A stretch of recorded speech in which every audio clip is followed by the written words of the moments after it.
I just know when you woke up this morning, the first thing on your mind was, I wonder how a 12-second pit stop applies to me. Well, believe it or not, it does. Let's begin with a little bit of fun this morning. Let's watch the fastest pit stop ever done in competition.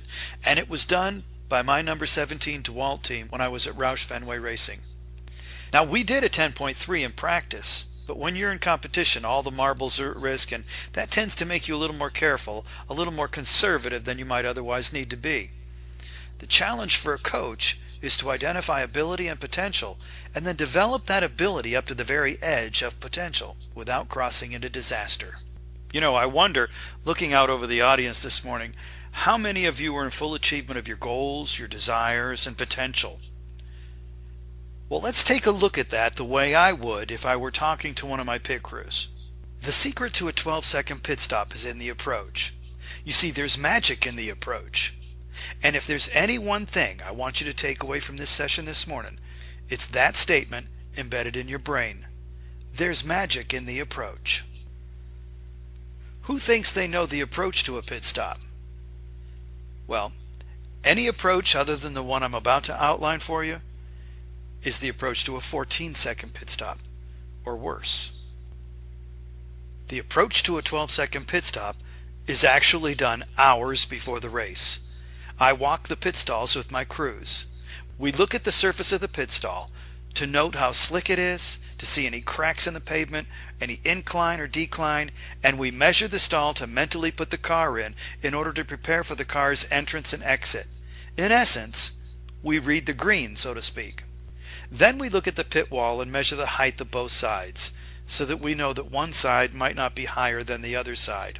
For example, at Richmond International Raceway, the wall is 1 inch higher on the step-up side than it is on the jump-off side. And if a crew isn't aware, the ground seems to come up and catch them by that 1 inch.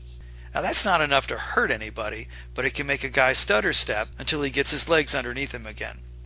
This tends to put him behind, and that tends to make him want to hurry, and hurry is the cardinal sin in the world of pit crew. You see, it's like dominoes.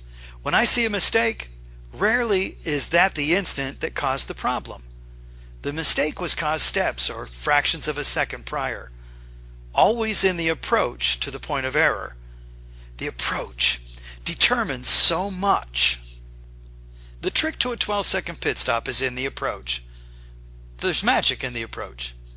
The approach to a 12-second pit stop is made first thing in the morning when we set up the pit box out at the pit stall, many times before the sun comes up for a race that'll start at 1 p.m. Now, I'm going to be absolutely truthful with you, and I'm going to let you in on another secret. Now, the secret is this. We're note takers. We've already measured the pit stalls from the first time we visited a particular track. And when we practice at home, we tape off the ground in the practice area so that the pit stall we're practicing in looks as much like the pit stalls at the track that we're going to as we can possibly make them. The coach already knows the cracks and slants. We walk the pit stall only to verify. We already prepared and familiarized. Once we know the lay of the land, we picture the car in the stall. We make sure the gasmen have room to work and that the car has enough space to turn out on exit. Then we put tape on the ground where we want the left front tire to stop.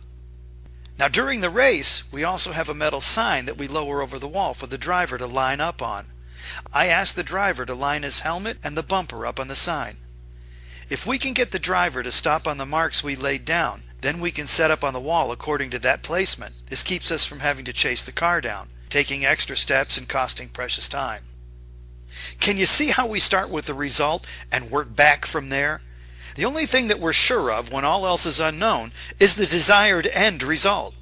So we have to go back to the beginning. We have to be willing to stop where we are, trace our steps back to the beginning, and then work forward.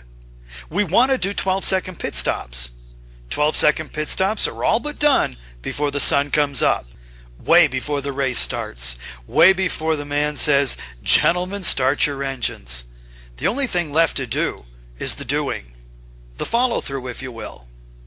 So do diligent research. Become as familiar as you can with the battleground. Familiarity does not breed contempt. It breeds success. The same principles and techniques for doing a 12-second pit stop apply to all aspects of success, business, relationships, and sports. It's been my experience that when we're asked to visualize our dreams, we begin at a place of fruition. After being part of over 100,000 pit stops, I've yet to see one begun halfway through the stop.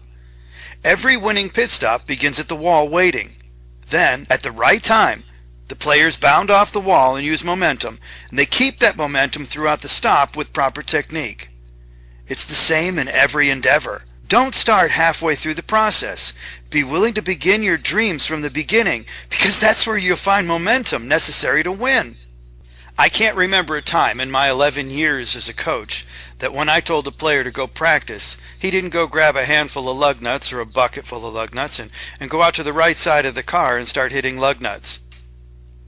What about jumping off the wall? What about gaining the momentum? What about practicing coming off on the right foot? How about practicing the number of steps so that you end up on the right side on the correct foot? Typically, people start practicing halfway through the thing that they want to get good at. And to me, that's insane. Go back to the beginning. Start at the beginning. That's why they call it the beginning. And having said all that, it's now my pleasure to show you the fastest pit stop ever done in competition. The pivotal point in a 12-second pit stop is how the players get up on the right side of the car after they've changed the tires and they're ready to make the approach to the left side. If you watch a pit stop, the left side only takes about 4 seconds once the players are down in place. Now that's set up by how quickly they're able to get up on the right side of the car. And what determines their ability to get up on the right side of the car, other than the hours of practice and preparation in the gym, is the way they got down into position on the right side of the car.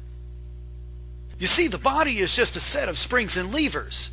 Springs and levers are energy and momentum just waiting to be manipulated and set into a desired action. In other words, if we get down correctly on the right side, the body is set to release and explode up into the correct direction. We're going to watch the pit stop again here in a few minutes and you'll be able to see what I'm talking about. Now, what sets up the way we get up on the right side is the way we got down. The way we got down is determined by what foot we planted before we went down into position. What determines the foot that got planted is the number of steps we took from the wall to the right side of the car. What determines the number of steps is the position of the car in the pit stall. And that was determined before the sun came up. Now, with the exception of one race, we always go off the wall with the left foot first. That ensures that we'll be facing any oncoming traffic. Never turn your back to the traffic. From that point, the steps are counted, measured, and choreographed. Do you see how we work back in order to go forward with a plan and without mistake? How many of you are in full achievement of your goals, desires, and potential? In order to do a 12-second pit stop, a team must work together as a unit. In order to do that, they must develop relationships. They must be tight. They practice the dance by doing pit stop practice 3 times a week so that they know proximity, so that they know where each person should be at any given point during a pit stop, depending on the play that was called. Let's watch the dance again. The pit stop actually has stops and holds and crossings, just like any dance. It's a beautiful thing.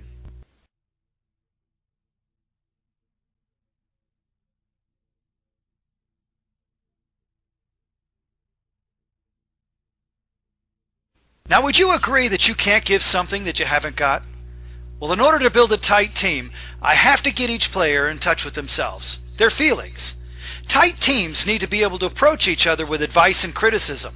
And if you don't know who you are, you're not secure in that knowledge, you won't be receptive of the help and insight that others are trying to give you. They must be willing to try to sell an idea for being better and helping the team to be its best. When we're in the heat of battle, we don't always have time to be nicey-nicey. So a coach has to prepare each player to be receptive of criticism, and he has to empower the players to be able to speak up without fear of hurting feelings or retribution.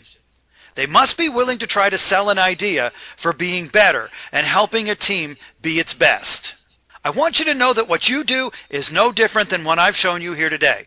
In order to make the necessary relationships to make the sale, in order to sell your ideas, you must first have a good self-concept and ownership of yourself.